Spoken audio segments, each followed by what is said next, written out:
going to test out the camera, but since there's no shutter button, just have to use one of the home screen shortcuts.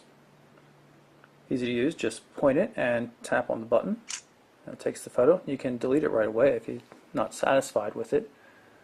Take another one here. Notice that it automatically focuses as soon as I stop moving. And there's the picture. Go into the settings here and switch over to video mode. And actually, let's take a look at some additional settings here. Put it into 720p HD mode.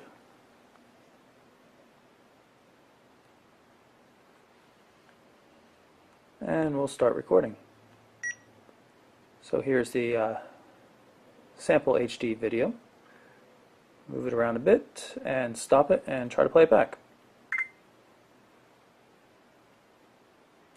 So it'll toss us into the gallery. See, not too many photos right there. Pull up the video we just shot. Here's the sample HD video. Move it around a bit and stop it. Hard to tell how good the quality is without looking at it on a full screen on a computer. For photos, you can see you can double tap and pinch stretch and everything for zooming. And just swipe from picture to picture. This is the Sprint hotspot settings. I see I have it enabled right now. There's a little 3G beacon there. It's not 4G because even though I have 4G connected, or enabled at least, there's no connection here. The network coverage doesn't start for a couple miles down the road from where I am, unfortunately. In any case, we can take a look at the settings for the hotspot service, which costs an extra monthly fee, by the way. Let's jump into the main menu and we'll go into the market, and you can see that it comes with the new version of the Android market. Much slicker looking than the prior versions. Already installed one application. I went and got the Rhapsody client from the Sprint section, and I'm not going to show you that app, but what I want to show you is app sharing here. App sharing lets you recommend basically an application to a friend. You just pick one of your apps you've installed and then you can pick a way to recommend it. I'm going to go to Mail, so bring up the Mail client, and you can see it provides the link to the market so that you can get directly to that application. Just send it off to a friend. Might as well take a look at email while we mention it. Looks like I have some new Gmail messages. Loading up. Quick test message here. Nothing too impressive. Hold down one of the other messages. You can navigate quickly between them. Hit the Show Pictures button. Nice HTML email. Of course, it has support for priority inbox, all this kind of features.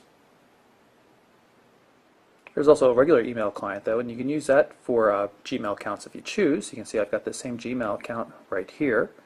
Pull up a message. Pull up a different one. This one with some formatted text just so we can see what it looks like. And also work in landscape mode, of course. And it supports multiple accounts just like the Gmail application does, so you can switch back and forth between, I've got AIM Mail and Gmail in this one client. Let's hit the phone button at the bottom of the screen. You can see it shows some call history.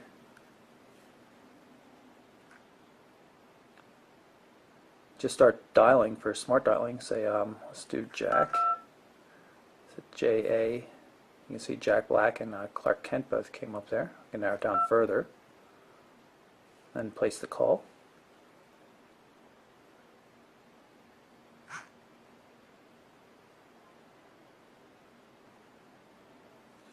Thank you for calling 5411. This is the text messaging client. I'm going to show you how it works. This is the virtual keyboard I'm going to use for text input.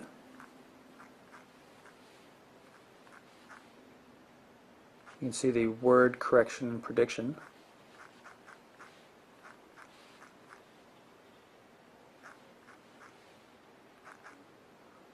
Works pretty decently, and of course, you're always better off with the keyboard.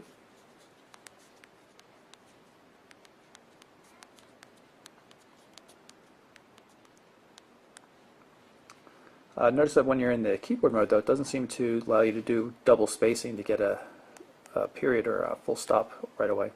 I can just send it off here. And here we got a notification of a response. Going to show you can see the preview right here. I'm going to tap on it, and it'll load up the full thread here. So you can see the nice threaded view of the text messaging. This is HTC's People app. You can see I've got the full contact list right here with images and everything. You can also switch over to particular groups, so I can pick, say, favorites and just see my favored contacts. Notice the little indicators here, like the 11 for Bob Smith, meaning that there were messages from him. Let's see, we can see here email messages from Bob Smith. It's cool how you can move across and check for things from various contacts just by switching through. So you can see a history of text messages with a particular contact, all that kind of stuff. It's really quite useful. There's also access to Facebook and Flickr photos and things like that, as well as call history. And I mentioned the support for social networks, but I guess I should show you the actual FriendStream widget and application in effect. You can see it's pretty cool. Mixed stream of Twitter and Facebook, as well as Flickr here. And then of course you can reply to things, like them, and all sorts of things like that.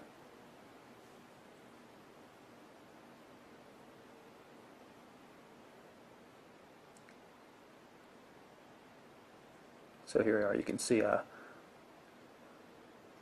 had tweeted a photo about getting this particular phone just earlier today.